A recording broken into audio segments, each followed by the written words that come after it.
L'hôtel Grand Lancaster a servi de cadre le 26 mai 2023 à la deuxième édition des Vendredis de l'entreprise, une initiative du ministère des Petites et Moyennes Entreprises et de l'Artisanat à travers son organe technique, la Direction Générale des PME, avec la contribution des administrations partenaires.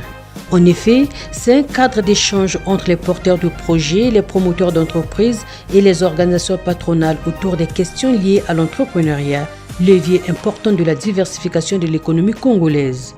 Ce deuxième numéro des Vendredis de l'entreprise s'est tenu sous le thème FIGA, Banque Microfinance, synergie nécessaire pour le financement des très petites et moyennes entreprises. Au cours de cette rencontre, le directeur général des petites et moyennes entreprises, Rudy Mpiringwamba, a fait la restitution du compte rendu de la première édition des Vendredis de l'entreprise. Les différents indicateurs des résultats publiés dans le premier rapport des Vendredis de l'entreprise ont donné lieu tenant compte des avis constructifs mitigés pour améliorer la qualité des services publics relatifs à l'accompagnement des TPE-PME aux recommandations suivantes.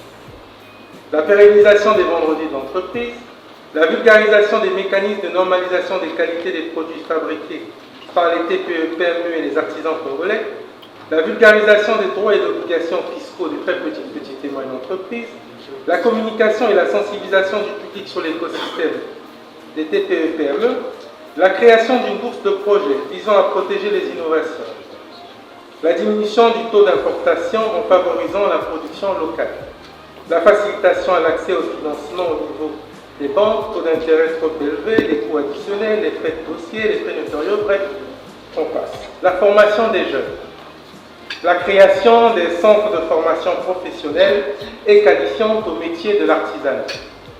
Vous conviendrez avec nous ô combien important pour notre tutelle d'avoir ce genre de retrouvailles afin de construire ensemble nos politiques pour des réformes taillées sur mesure. Notons que selon le rapport du Comité national économique et financier 2021, le montant de crédit alloué aux PME au 31 décembre 2021 s'élevait à 68,5 milliards de francs CFA, soit une hausse de 5,5% comparativement au 31 décembre 2020. En termes de part, il représente 4,8% du total de montant de crédit accordé par les banques et les microfinances. Ainsi dit, il reviendra aux passionnés de l'entrepreneuriat, au sortir d'ici, d'en tirer profit mutuellement sur le terrain.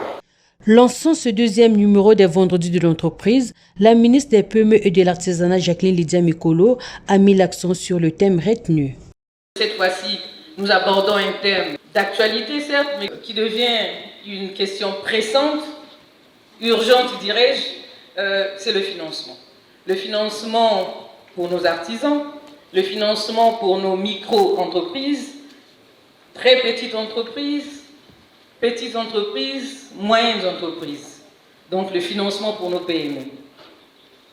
Le gouvernement, depuis quelques années, s'attelle à trouver des solutions pérennes à cette question du financement. Poussé en cela par vous, par les ONG qui œuvrent dans l'entrepreneuriat et le président de la République en a fait un sujet clé, central de son programme de société. C'est pour cela que, pour répondre à cette demande des jeunes, nous sommes ici aujourd'hui pour vous présenter toute l'armature que le gouvernement a mis à votre disposition sur ces questions et tout ce que nous avons pu faire. Les perspectives du FIGA ainsi que 2 projets soutenus par le ministère des PME de l'Artisanat ont été présentés pour la circonstance. Un accompagnement qui permet aux jeunes Congolais de lancer ou de développer leurs activités. Je viens récemment de bénéficier d'un crédit de la part du FIGA. Un crédit d'une somme assez conséquente qui nous permet d'augmenter notre capacité de production. Je produis la craie depuis pratiquement 15 mois et là nous sommes en train d'atteindre vraiment une vitesse de croisière dans notre production. Les responsables des banques et microfinances, à savoir LCB, Chardon Farel, Express Union, ont présenté leurs outils d'accompagnement et ont fait savoir que les portes de leurs institutions sont ouvertes aux entrepreneurs congolais. La ministre des PME et de l'Artisanat, Jacqueline Lydia Mikolo, dans son mot de clôture. Nous avons reçu ici les banques et les institutions de microcrédit. Je suis resté un peu sur ma faim. sur un seul point. Les efforts que nous avons menés ensemble pour en arriver là. La LCB, merci encore, c'était le fruit de longues discussions que nous avons eues avec vous. Nous sommes quand même arrivés jusqu'à avoir des produits qui permettent, avec EcoBank par exemple, les charbons pareils, mais je crois aussi qu'avec Express Union, qui permettent par exemple aux artisans d'ouvrir leur compte bancaire sans un franc CFA.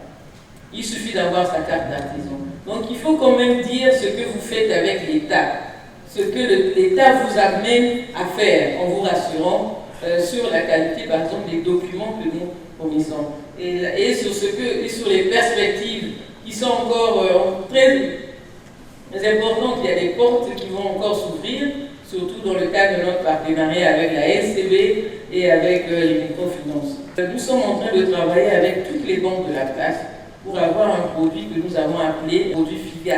Vous n'êtes pas obligé d'aller au FIGA, vous pouvez aller auprès de n'importe quelle institution financière et solliciter de la banque le produit garanti par le FIGA. Et nous espérons donc que toutes les banques de la place dorénavant pourront avoir une campagne de communication conjointe avec nous pour promouvoir ce produit FIGA qu'elles vont mettre en place au sein de leur institution financière. Ici est de signaler que les vendredis de l'entreprise se tiendront une fois le mois dans tous les départements du Congo.